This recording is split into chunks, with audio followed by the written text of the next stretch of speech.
Some decisions are major decisions. And also there are a lot of small decisions that we don't make, that they tax our minds, they drain our energy, they create a lot of anxiety and nervousness and mental torment because we don't take care of it.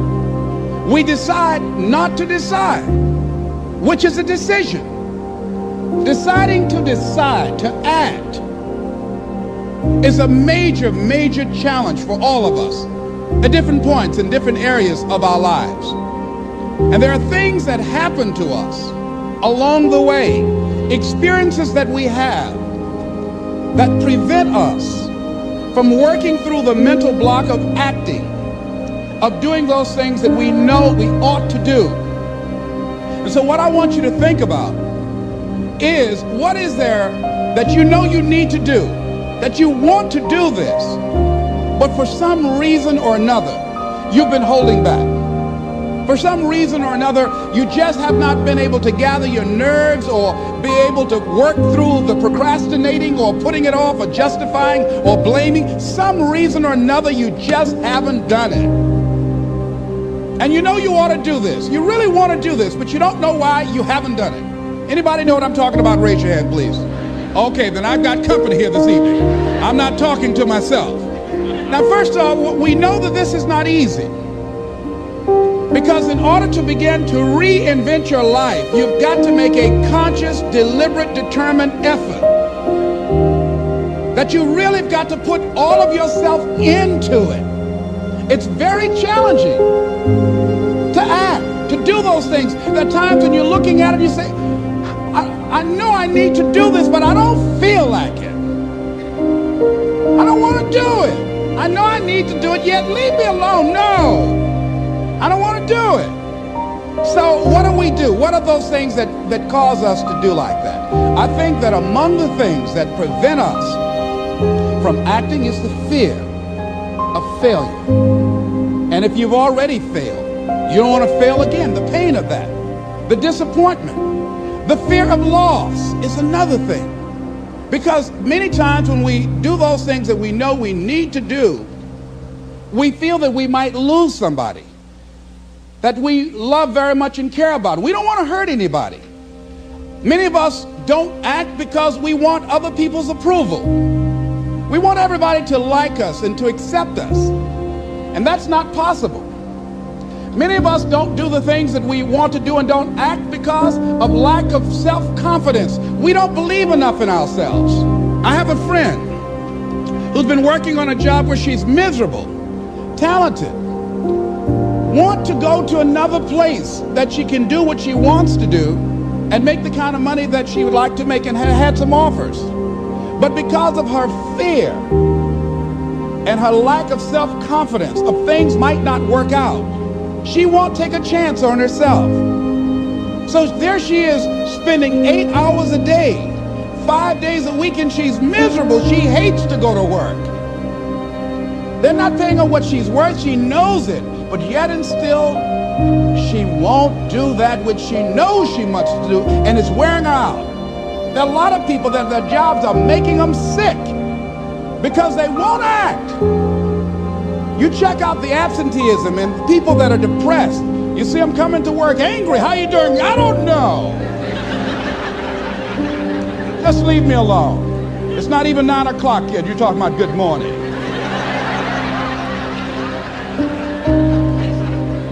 There are days you go to work, you want to just keep driving past the job. You don't want to stop because it's not in sync with who you are.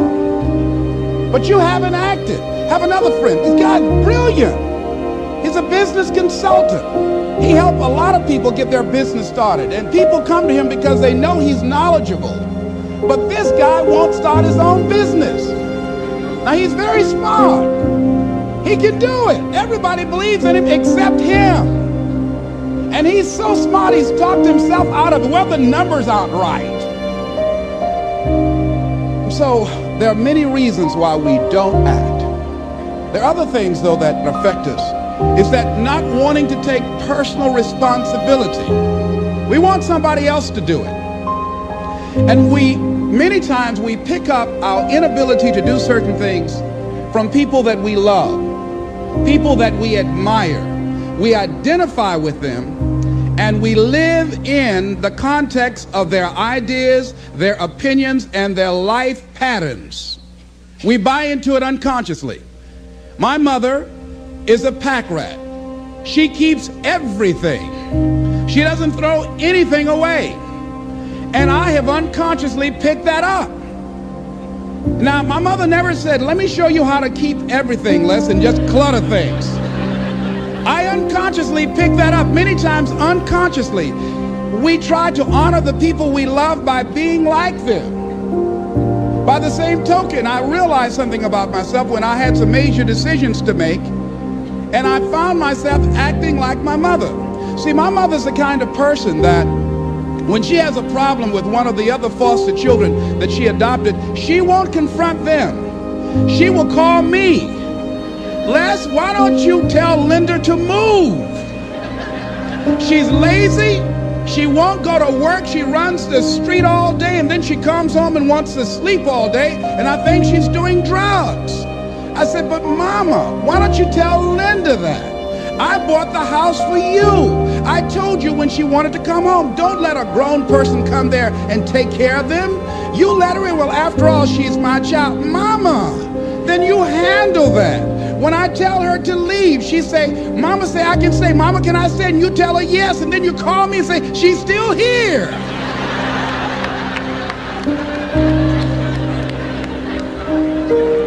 Why worry me with this? So Mama hasn't developed the courage to act on that. Some people won't act until there's a crisis situation. When Linda stopped stealing from Mama and took her Social Security check to get some drugs, Mama got some courage to say, get out of here. Don't ever come back. But she wouldn't do it until then. And see, we don't have to wait until a crisis situation. I have a friend that has been having a challenge with losing weight. Both of us have been dealing with that challenge. And for the past 40 years, he's always seemed like weighed over 235 pounds. And so he said, man, I just can't lose weight. I'm big-boned. I said, Bud, I've never seen any fat skeletons.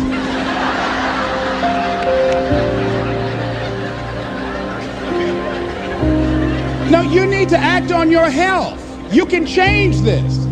You don't have to go to your grave fat. We're all digging early graves without teeth. We don't have to do this. They need to have a support group around M&M peanuts. You want a support group on something, and throw Snickers in there too. Bud and I can tell you about the help we need with that. So what happened with Bud, though, he became ill a few weeks ago. See, Bud in the last few weeks has lost more weight than he's ever lost, even when we were competing with each other, betting a lot of money. But what happened was, Bud became diabetic. He went into an insulin shock. He didn't know that he was diabetic. His blood sugar became high. And the doctor said to him, you are diabetic. You're going to have insulin shots every day. You're going to have to change your diet. And let me tell you what's going to happen if you don't do what we tell you to do. Number one, there's a possibility that you can become an amputee. Number two, you can go blind. Three, you can become impotent. Bud, say, help me.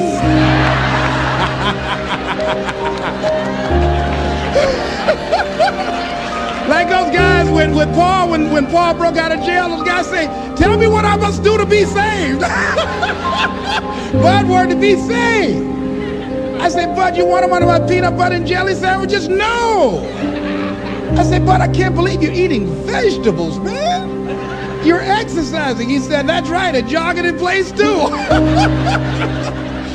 Now, he had the ability to do it before, but there's some people, it takes that kind of crisis to bring them into reality in order for them to act in their own best interest. Some people have to hit rock bottom in order to rise. I don't know why. You want to begin to look out on your life and what you want for you. And I think that when we begin to focus in the area of what does it take for us to act, I think we can say events can inspire us to act.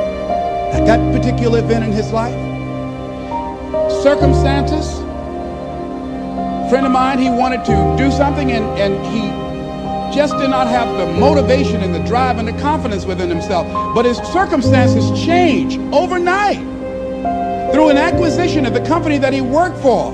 He lost his job. Through the inspiration of desperation, he had to act. See, life also are things that can inspire us to act. See, if we don't have the courage, and that's what it takes, courage. It takes guts to do that which you know you need to do. If you don't have the courage to act, life many times will move on you and make you act. Life will whoop your butt so bad. You will be so miserable. You will catch so much hell. You say, yes, I will do it. What do you want me to do? Take me. A friend of mine said, I can't stop smoking. I can't stop smoking. Doctor said, Sam Axelrod, you have emphysema. Sam never picked up another cigarette and said, look at those stupid people smoking. Sam, you did it for 35 years. How can you talk about people? Well, I was different. I'm trying to help them. They don't have to do the same thing I did. But be compassionate, Sam. Isn't it interesting how quickly we forget? So I'm saying that look at something in your life. It might be just writing a letter to somebody to say thank you. It might be just to apologize to somebody. I had a confrontation in the Penobscot building with the security guard there. He responded to me what I perceived as a negative way, and he and I engaged in an argument. I did not like the way I handled that. I avoided going through the front door for a long time because I didn't want to face him. Finally, I decided to act, and I went up to him and said, I want to apologize to you for the way in which I handled this argument we had the other day. I was wrong. I hope you accept my apology. He said, I do. I said, thank you very much. I felt relieved. Now, when you decide to act, it's not always going to be like that. A friend of mine did some work for me. It was below par, to say the least. I knew that this guy was capable of doing better work. I knew that he also had a fragile ego. So I was trying to think of what is the most sensitive way in which I can share this information with him. Because I wanted him to do my work over. I was going to pay him for what he did, but I needed my work done right. But I was afraid that I would hurt his feelings. I was very, very meticulous in how I approached him. And I said, let me share this with you. You know I care about you, and that you're a very talented and gifted person. And you and I both know that what you have given me is not a true reflection of your talents and abilities. And I'm saying, let's go back in the studio and do this again. And he said to me, I'm going to forget you ever said that.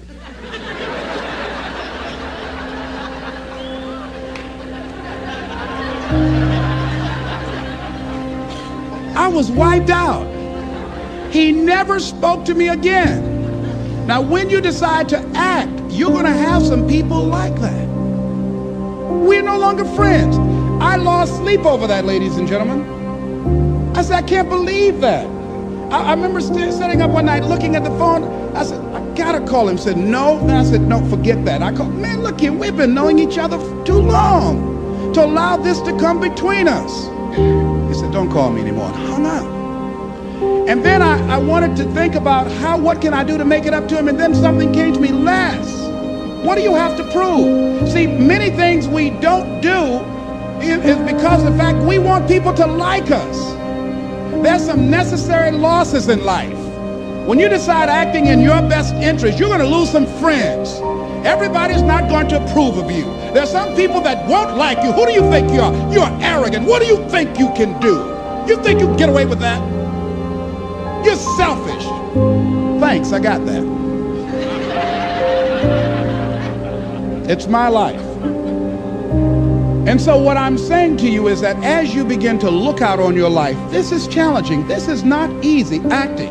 So what are the things that we can begin to do to harness our will? Number one, you've got to bring it out and look at it. You've got to take the power out of it. You've got to expose it to the truth. And the truth is that it has no power over you. So write down something you want to act on, but for some reason that you've been holding back, and look at it. The next thing is, ask yourself the question, is it helping you to continue to put it off? If it's an asset for you to continue to procrastinate, then continue to do that. But if it's a liability for you, if it's causing you some mental and some emotional challenges, or perhaps a financial problem, look at that. Examine that for what it is. Next step, ask yourself, what's blocking you? What's preventing you from acting? Why don't you have the courage to handle that? Why won't you face that? What are you running away from? What kind of avoidance behavior are you engaged in? Next is, what is the worst thing that can happen when you take action? So I looked at that. And I said, what's the worst thing can happen when I tell him this? He can say, I don't like you. And he did. Now what happened? I experienced that. I looked at that. I saw that. And guess what, ladies and gentlemen? I didn't die. My feelings were hurt a little bit. I lost some sleep about it. And sometimes I think about it when I drive past his house. But I'm still here. It's uncomfortable. But it's okay. It doesn't bother me anymore. I've gotten used to it now. So what is the worst thing that can happen? I want you to visualize that, experience that, feel the nervousness and the discomfort. And the more you run it in your mind, the less power that it will have. Next is, how will you feel after taking this action? I felt a sense of personal achievement when I faced somebody that has been my mentor for years. And for years, there was something I wanted to tell him. And I didn't have the courage to tell him, because it was always, I was the student, he was the teacher. It was always, I looked up to him and admired him and held him in high esteem. And I was always grateful and thankful for the impact that he had on my life. And I loved him so much. I didn't have the courage to say to him, please stop drinking so much. You're an alcoholic. You need help. I didn't have the courage because I was afraid that he might not like me. I was afraid that he might be hurt and crushed, that we would no longer be friends. I didn't want to jeopardize what we had. I loved him a great deal, and I didn't know how this would affect our relationship. And I didn't even want him to know that I knew that he was an alcoholic. And so I was a coward. I was spineless. In the name of love, I did it to justify to myself to stop from helping somebody that I loved from dying. I said, I love him so much, I just can't tell him this. I don't even know how he would handle it, to know that I know that he's an alcoholic. And finally, after years, I developed the courage to face my teacher, my mentor, who has molded me, who looks at me now and wanted to do what I'm doing now and did not do it, came at a different time, and it wasn't time for what he brought. And he's living through me. And I had to face this man who's been like a father to me. He said, I got to tell you something. You've got a problem. I love you very much. Please stop drinking. You're killing yourself. It's not just social. You do it every day. You need help. And whatever I can do to support you in that, I will. Please stop. And he looked at me, and I had no idea how he was going to handle that. And first there was like, I dare you. And we just looked at each other. And then I reached out to embrace him. And we've never, ever embraced men, macho. Never hugged him. I hugged him, and he just stood there with his arms straight. He couldn't raise his arms to hug me back. And he was shocked. And after he got over the initial shock, when he could bring himself to speak, to maintain his composure, because he could never afford to let me, his student, see him vulnerable or admit that I was right. He said, I'll be seeing you. I said, yes, sir. I said, tell your wife I'll be by the house to see you all before I leave. When he walked away, at first I was very depressed about it. And I said, well, maybe it wasn't my place to do this. And you know, when you act, you're going to have some second thoughts. Then I said, no. I did what I felt. I did it because I feel very strongly about this. And fortunately, he called me back a few weeks later and left word with the answering service. Leslie Brown, I just want to say thank you. And hung up. That was a good feeling. When we look out on our lives, you ask the question, what are you going to do? Look at, as you think about this that you know you need to handle, what are you going to do? And then write down 3 strong reasons on why you know you must take action. And be explicit and descriptive in your reasons, because your reasons have power. Your reasons will drive you. When you have doubt, when your faith becomes weak, your reasons will fortify your faith. When you have an inner conversation, say, no, don't do that. Your reasons will become your rod and your staff to comfort you, to take you through those challenging moments. So write down your reasons. And what you will find, that when you decide to act, when you decide to take life on, and let me warn you, it can be painful, it will be uncomfortable, and that's where the growth is. When you're uncomfortable, when you're stretching out, when you're taking life by the collar, you're going to get thrown to the ground again and again and again. But when you have determination, and you know that what you're doing is right, it gives you your life, it gives a special meaning and power to you, you will have some power from on high. You will discover some things about yourself that will begin to electrify your personality. You'll begin to discover some things about you that you don't know you've got when you put yourself in that type of challenging situation. Repeat after me, please.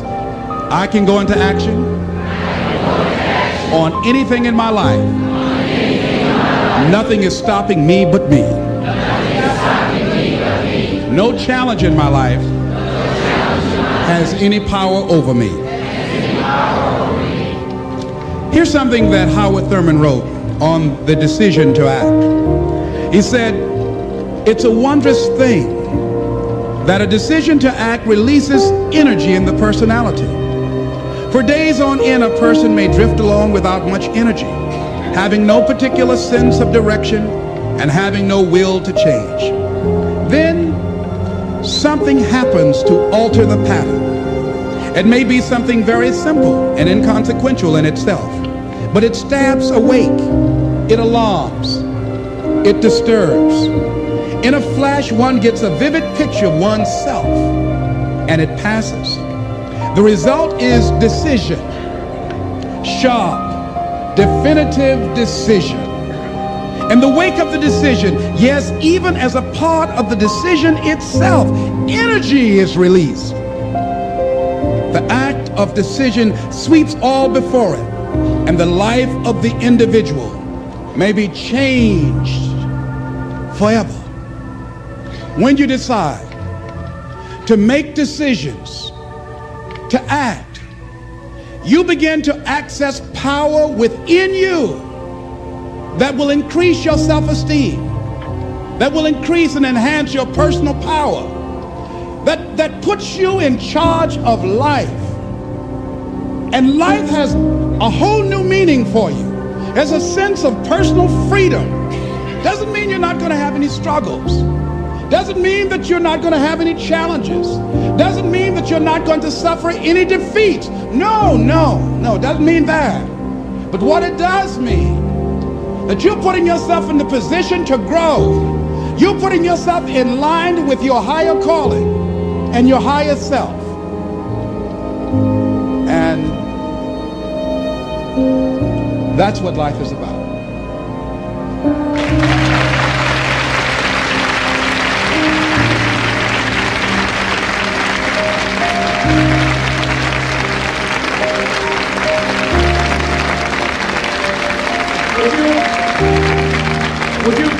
this affirmation, please? Everybody stand, please.